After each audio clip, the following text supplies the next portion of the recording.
There's some debate about whether or not you should write a cover letter when you're applying for a job.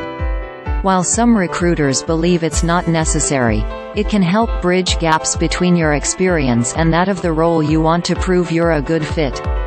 If the job is something you're really passionate about, says Simon Taylor, former Disney recruiter and author of the forthcoming leadership book, Build Smart, and you really think that's the big opportunity for you, maybe it'd be worth considering doing a cover letter to really differentiate yourself.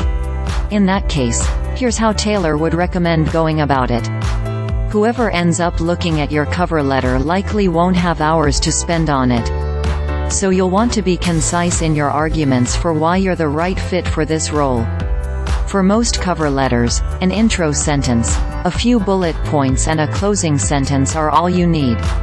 If Taylor himself was writing a cover letter, for example, he'd start with an intro sentence such as, "I think this director of marketing role would be a great fit for me, given my experience.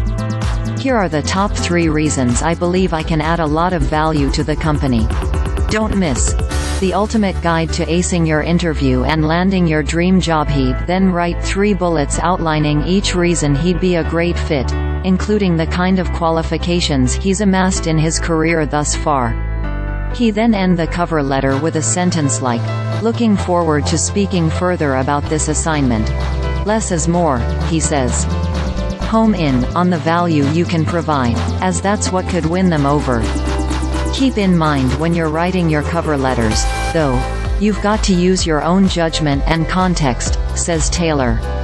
Sometimes using bullet points won't be appropriate. If you're applying for a writing or marketing role, or any position that will call for long-form prose, for example, maybe having bullet points is going to be the last thing you'd want to do because it comes across as terse and unsophisticated, says Taylor. In that instance, you'll want to use the cover letter as an example of your strengths as a writer. Generally speaking, though, if you're not applying to a job that calls for waxing poetic, keep it short and consider using bullets. Want to land your dream job in 2024?